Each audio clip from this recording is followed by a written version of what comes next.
몰몬교에서는 한 명의 남성이 여러 명의 여성을 아내로 두는 일부 다처제를 실천했습니다. 아니 교수님 근데 금욕적인 생활을 강조하면서 어떻게 그러니까 모순인데. 그리고 모순이가 아이러니죠.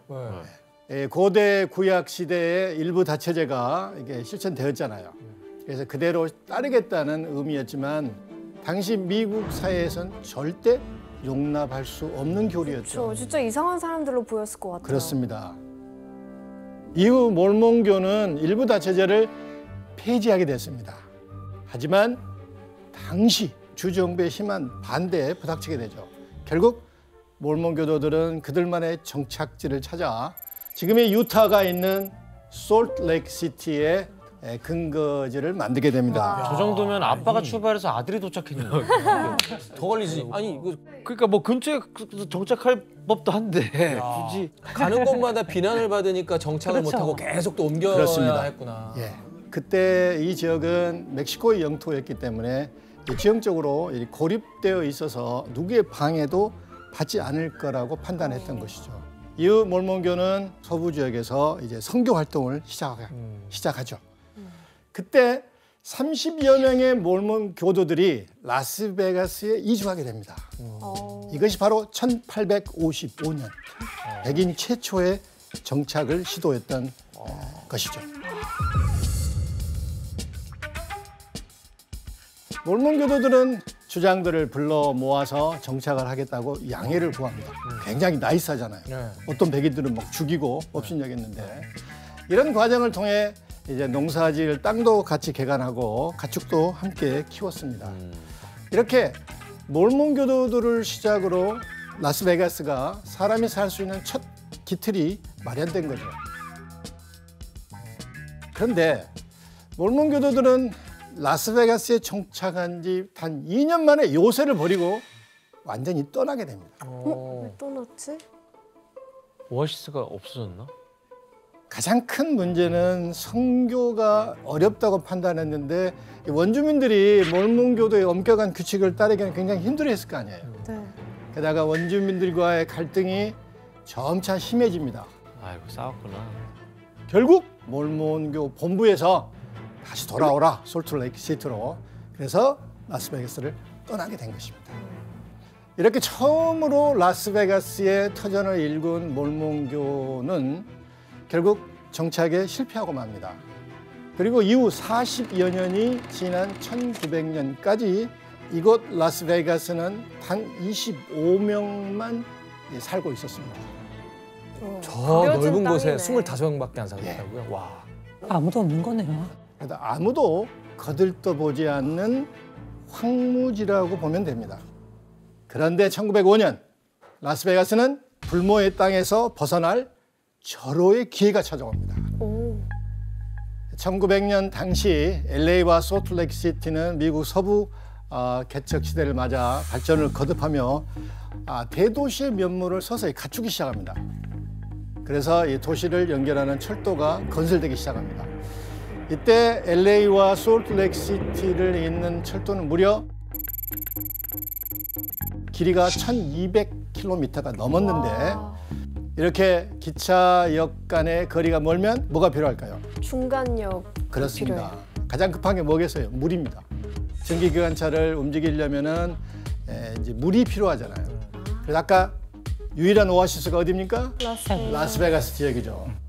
게다가 라스베가스의 위쪽으로 북서쪽에 골드필드 보이시죠? 네. 여기서 금광이 발견됩니다. 그리고 좀 더 위에 토노파가 보이시죠?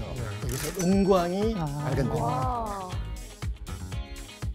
이렇게 물과 노동자 공급이라는 중요한 과제를 해결하기 위해 1905년 라스베가스에는 중간 기착지역이 이제 세워지게 되죠. 약간 환승역 같은 네. 느낌이네요. 딱 고속터미널 중간- 같은. 요충지가 중간- 되는 거네요. 중간 기착지. 삼거리야 삼거리. 예. 이제 기차역이 생기자 아까 최대 25명뿐이었던 조용한 마을엔 철도를 짓는 노동자들이 이제 몰리기 시작할 거 아니에요. 그러면서 자연스럽게 상업시설이 생겨났겠죠. 이때 가장 인기가 많았던 업종이 뭐였을까요? 뭐 식당? 식당? 네. 술집. 술집. 예, 맞습니다. 바로 술집입니다. 당시 라스베가스는 구역을 이제 지정해서 땅을 분양을 했습니다. 그중 유일하게 술을 팔 수 있도록 허락한 구역이 있었습니다. 그것이 유명한 블록 16, 블록 16이죠. 이게 16번째 블록이라는 얘기예요. 아리조나 클럽. 예. 지금 봐도 블록 화려해 보이네. 예, 이건 블록 16에서 가장 잘 나가던 애리조나 클럽인데 어떤 분위기죠? 카지노 그러니까 옆에 뭐 룰렛도 있고 게임도 하고 있어요. 예, 게임도 하고 그렇습니다. 술도 마시고 바에서. 그 당시 핫플이었겠네요. 그렇습니다. 이세돌 씨, 당시 그 애리조나 클럽에서는 어떤 류의 게임을 한 거예요? 지금처럼 뭐 규모가 크거나 뭐 그렇고 아주 다양한 그런 것들이 있는 건 아니었고요. 룰렛도 있었고 뭐 그 당시 뭐 슬롯머신 같은 그런 게임도 있었던 걸로 들었고요.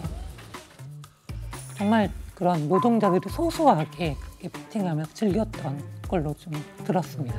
네. 그리고 이때 블록 16에서는 술과 도박뿐만 아니라 또 하나의 유흥 문화가 성행했는데 바로 매춘이었죠.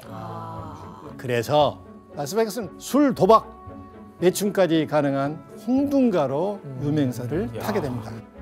이때 라스베가스는 음주와 도박이 성행하고 성적으로 문란한 도시라는 의미에서 신시티, 즉 죄악의 도시라는 오명이 붙게 된 것입니다. 그래서 신시티라고 하는구나. 예.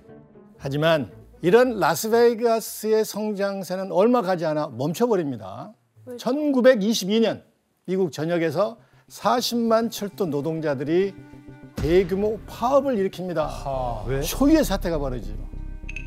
가장 큰 이유는 이 삭감된 임금이었죠. 아하. 자, 1차 세계대전이 끝난 직후잖아요. 그래서 군인들이 고용시장에 쏟아져 나오자 철도회사들은 이 틈을 사 임금을 대폭 줄여버립니다.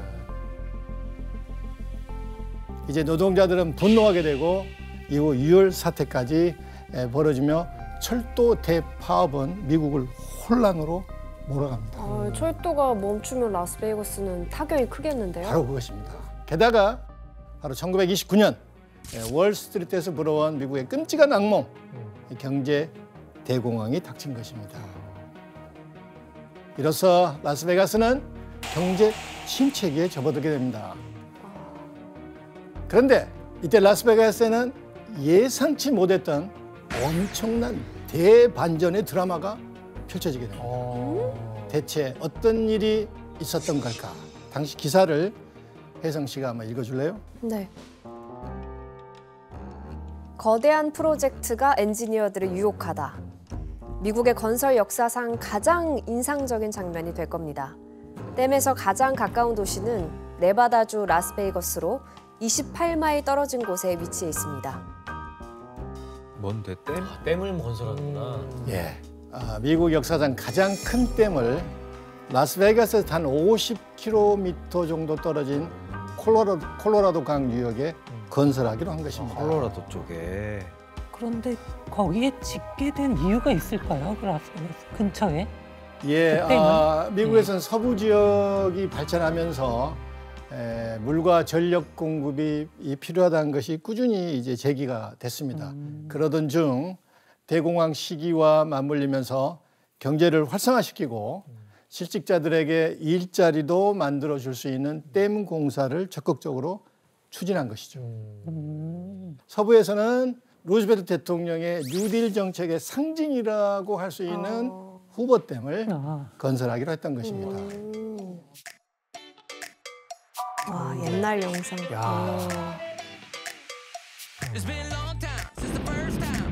어마어마하다.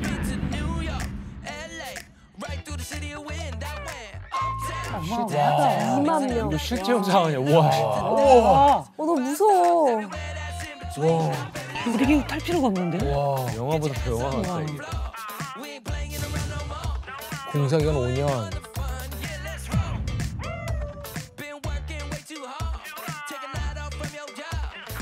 멍준. 야, 저 411m. 어마어마해. 당시로서는 세계 최저 높이입니다. 높이 220m. 야, 저. 그 당시에. 강을 저래서 땡 하는구나. 왜 욕처럼 들리죠? 예. 네? 욕처럼 들리죠, 왜? 왜 그럴까요? 댐인데 왜? 야. 야 정말 댐이네요. 아. 이후 후보댐은 미 서부 지역 대부분의 농업 용수를 책임질 뿐 아니라 전력 공급원으로도 활용되며 중요한 역할을 하기도 합니다. 우만석 씨 아무래도 전문가시니까 예, 후보댐 굉장히 유명하죠? 그쵸, 유명하죠. 예. 후보댐은 뭐 사실 왜 그 영화에도 네. 좀 많이 나오는데 그 옛날 영화 중에 슈퍼맨 영화 보면은 악당들이 이제 후보댐을 막 공격하면은 슈퍼맨이 쫙 와가지고 후보댐을 보수를 쫙 해줍니다. 거의 미국의 네. 상징 같은 거 그렇죠. 아니에요? 예. 교수님 그 후보댐 건설로 침체된 라스베이거스의 분위기가 완전히 달라집니까? 그렇죠. 라스베가스는 후보댐과 가장 가까운 도시잖아요. 그래서 미국 정부는 이곳에 고용사무소를 설치하고 인력을 이제 뽑기 시작합니다. 우와. 이 도시는 다시 이제 활력을 되찾게 되는데 다시 한번 도시가 성장할 수 있는 호재를 맞게 된 거예요. 그러다 보니 라스베가스 시민들은 난리가 났죠. 다 어, 거리가 하늘이 났습니다. 난리가 났죠. 경관을 환호하며 축제를 하고 난리가 났습니다. 그래서 예전처럼 이제 술집 도박장이 활발하게 운영하는 꿈을 꾸게 됩니다.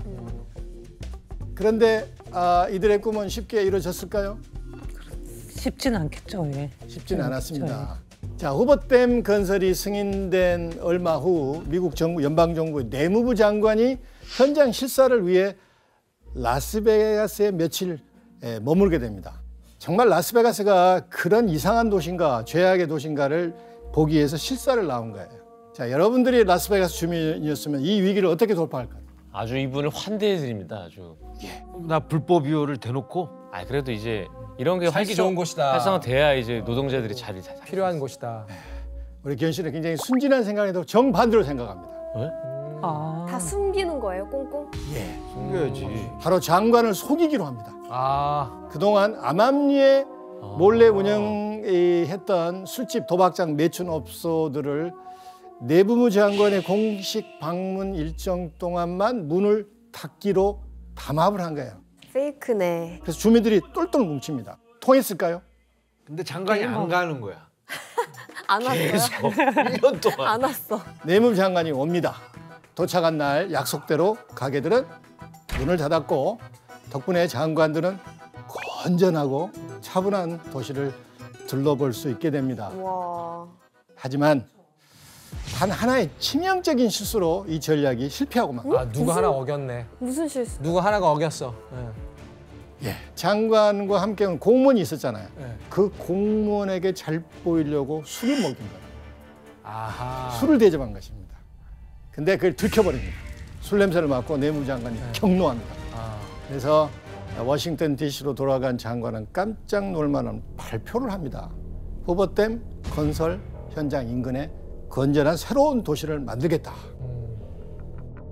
이에 라스베가스 도심을 채웠던 노동자들은 썰물처럼 어디로 갔겠어요.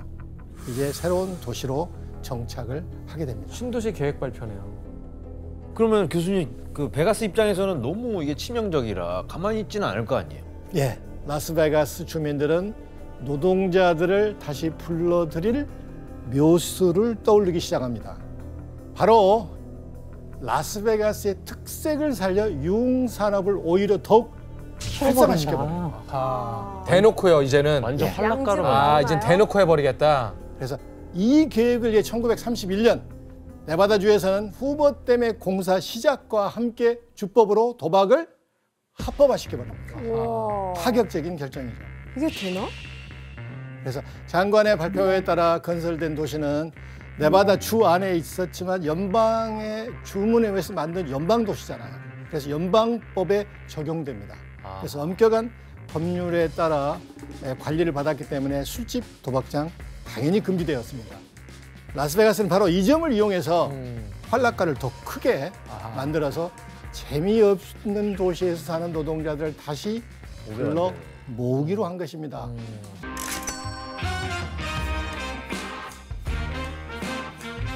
카지노는 그 설계 단계부터 심리학자와 수학자까지 동원된다는 썰이 있을 정도로 사람들을 유인하기 위해 온갖 수싸움이 벌어지는 곳입니다. 와. 때문에 손님들은 카지노장에 들어서면서부터 교묘히 계산된 트릭에 빠져들게 된다고 해도 과언이 아니죠.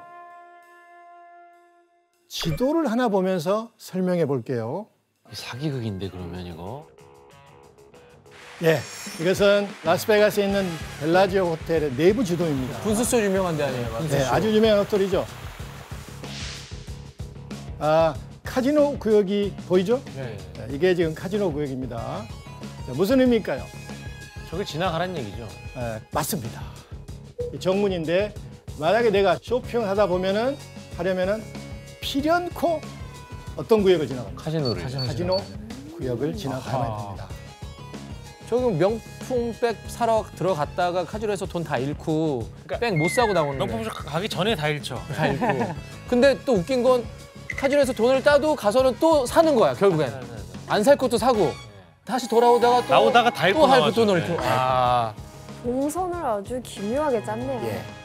모든 것은 카지노로 통한다. 이게 카지노 라스베가스 카지노 호텔의 기본적인 설계입니다.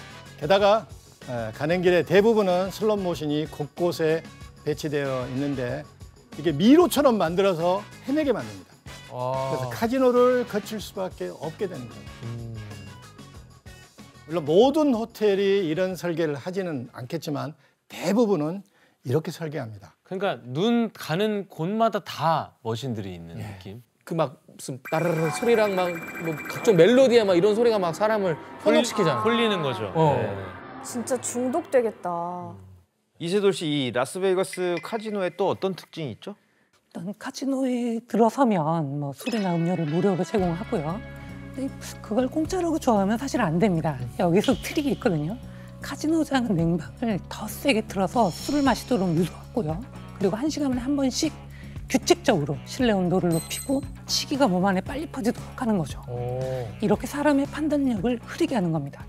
혹시 음주 바둑도 해보신 적 있어요? 아, 음주 바둑은 안 되죠. 그 선에다 못 맞출 것 같은데?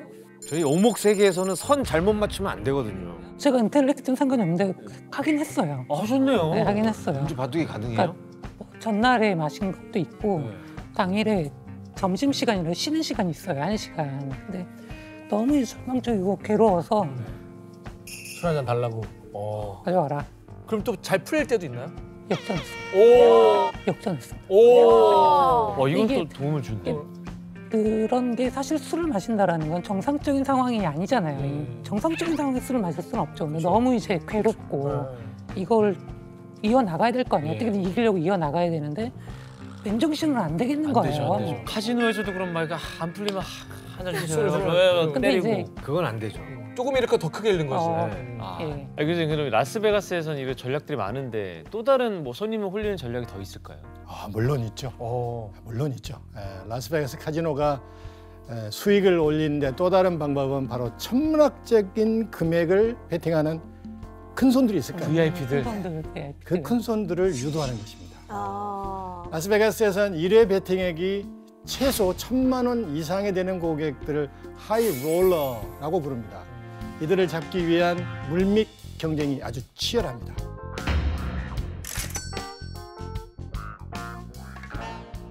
하이롤러는 라스베가스 카지노 손님의 단 5% 정도인데 카지노 전체 수입의 40%를 차지할 정도로 얼마나 큰 정말 큰 손들입니다. 손이 그래서 하이롤러가 라스베가스까지 편안히 올 수 있도록 무료 항공권, 또 호텔 리무진이 제공되는 건 기본입니다. 심지어 하이롤러 한 명을 전담하는 전문 집사까지 붙여줍니다. 필요한 거 있으면 이 집사가 다 알아서 해결해 줍니다. 만약 내가 규현 씨 공연이 있는데 표가 없어. 그러면 집사가 무조건 구해줍니다. 이게 왕의 기분을 만끽할 수 있도록 배려를 한 것이죠. 하이롤러들의 삶이란 저런 거군요. 특히 이 MGM 호텔에선 하이롤러들의 관심을 끌기 위해 어마어마한 혜택을 내놓게 되는데 바로 전세기를 운영하는 거죠. 한 항공기에 한 33명의 승객이 퍼스트 클래스를 타고 라스베가스까지 날아올 수 있었습니다.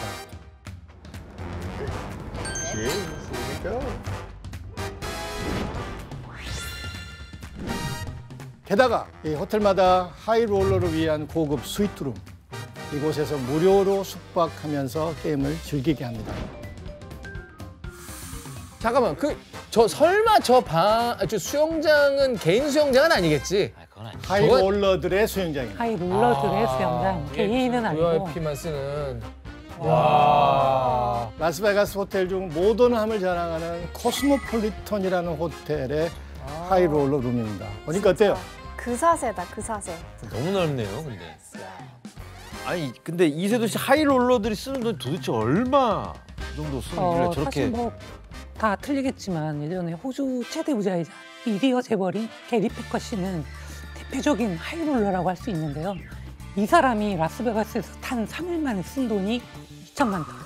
2천만 달러. 한 260한 5억 되는 거죠. 달러요. 그래서 해외 토픽에도 나오고 좀 뉴스가 됐었는데 보통 블랙잭을 한 번 할 때 최소 뭐 10달러, 10,000원 조금 넘는 돈으로 베팅 나는데 이 사람은 한 번에 최대한 6억 정도 베팅으로 유명했습니다. 그러니까 그만큼 돈을 쓰니까 저 정도의 특급 그렇죠. 서비스를 해주네요. 그 정도 배려를 하죠. 있네. 그리고 라스베가스 카지노가 수익을 올리는 방법 중 이제 가장 중요한 게 뭘까요? 네, 손해를 줄여야 되잖아요. 그래서 수단과 방법을 가리지 않고 합니다. 그래서 카지노에서 돈을 따는 건 하늘의 별 따기만큼 어렵다는 얘기를 들어봤죠. 그래, 하면 안 돼, 그냥. 자, 이런 얘기가 왜 떠도는지 한 일본인 사연을 보고 얘기를 해보겠습니다. 어느 날 한 일본인이 A라는 카지노에서 200만 달러를 땁니다. 이제 우리 돈으로 약 26억 원이죠. 다음 날 B 호텔에 가서 B 호텔 카지노에서 100만 달러를 땁니다. 오. 하나 약 13억 정도 되죠. 카지노 입장에서 어떠겠어요? 화나죠. 눈을 뜨고 코 베인 기분이잖아요. 그래서 이게 어떻게 했을까요? 출입 금지? 기계를 조작해요. 바로 그 일본인이 게임하는 모습을 모두 비디오로 찍어서 라스베가스에 있는 네바다 주립대로 보냅니다. 그 학교 안에, 대학 안에 국제 게임 연구소라는 곳이 있는데 세계 최고의 연구소입니다. 도박으로는, 갬블링으로는. 사실 이곳이 카지노에 대한 모든 연구가 이루어지는 싱크탱크입니다. 연구소 측은 모든 인력을 총동원해서 이 사람의 게임 운영 방식, 성격, 습관 등을 철저히 분석하기 시작합니다.